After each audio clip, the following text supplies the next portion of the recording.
روایت کا جملہ بھی کہ مردہ آ کے کہتا کہ اپنے ہاتھ جو تمہارے ہاتھ میں نوالا ہے کھانے میں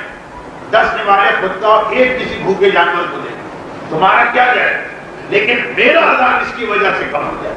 پروردگار عالم کا جو کمپیوٹر لگا وہ اتنی چھوٹی چھوٹی بات کو بھی فوراً محسوس کر کے پہنچا دیتا۔ اور بل 2 باتیں ہیں۔ نمبر 1، بڑی بڑی نیکیاں اگر کر سکو تو کیا کریں، لیکن اگر کوئی بڑی نیکی نہیں کرنا چاہتا، یا طاقت نہیں یا موڈ نہیں، اب نیکیاں بھی تو موڈ کی محتاج، تب بھی کہا کہ ضرورت نہیں چھوٹی نیکی۔ آپ چل رہے ہیں راستے میں، ایک پتھر آپ کو نظر آئے، آپ نے پتھر کو ویسے ہی ہٹا دیا، لیکن اگر اسی وقت یہ خیال آ جائے کہ اس کا ثواب خدا میرے فلاں مرحوم رشتے دار کو دے، تو یہی ایک چیز اس کے لیے کتنی فائدے مند بنے، وہ نیکی کا آپ کو کرنا ہی۔ دیکھیے یہاں تک اسلام نے کہا کہ یہ بھی مت سوچو کہ چھوٹی نیکی بھی مرحوم کے لیے ہمیں خاص طور پہ کرنا، خاص طور پہ جو ویسے ہی کرنا، جیسے ہم نے کہا مثال کی آپ کو ایک پتھر پڑا آپ نے ہٹا دیا، عادت کے تحت ہٹا دیا، لیکن اگر اسی کا ثواب آپ نے نیت کر کے مرحوم کو پہنچا دیا، آپ کا کیا کرے، آپ کا نقصان کیا ہو؟ لیکن اس مرنے والے سے پوچھئے کہ اسے کتنا فائدہ ہوا۔ عادت کے تحت جو آپ کام کرتے ہیں اسے بھی نیکی بنا سکتے ہیں۔ یہی تو اسلام کی خوبی کہ اس نے ہماری عادتوں کو بھی عبادتوں میں بدل دیا۔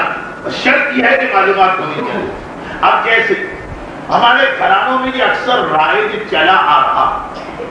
لیکن لگ رہا ہے کہ بس یہ آخری نسل ہے، اس کے بعد نہیں ہو، وہ یہ کہ بے پردہ عورتیں اذان کی آواز آتی ہے تو سر پہ دوپٹہ ڈال لیتے،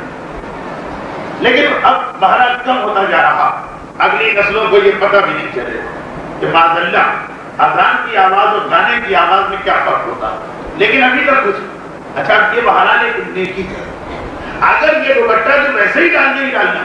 یا مثلا فاتحہ وغیرہ کا موقع ہو گیا روزے میں آ گئی، تو وہ عورتیں بھی جو پردہ وردہ نہیں کرتی سر پہ دوپٹہ ہے، تو اب اگر اسی وقت یہ نیت ہو جائے کہ اتنی سی جو میں نے نیکی کی اس کا ثواب بولا مرحوم کو مل جائے، ہمارا کیا؟ یہ کام تو ہمیں کرنا ہی کرنا، لیکن اس مرنے والے کے دل سے پوچھیے اس کے لیے آج کا دن عید کر دیں، اسی وقت اسی لمحے اس کو اطلاع مل جاتی۔ اور کس طرح اطلاع ملتی؟ 2 طریقے، اس لیے کہ مرنے والے 2 طرح کے ہوتے، یا مرنے والے ایسے ہیں جو عذاب میں ہیں، یا مرنے والے ایسے ہیں جو آلریڈی خود اپنے ساتھ ایسے نیک اعمال لے کے گئے کہ انہیں ہماری آپ کی ضرورت ہی نہیں، لیکن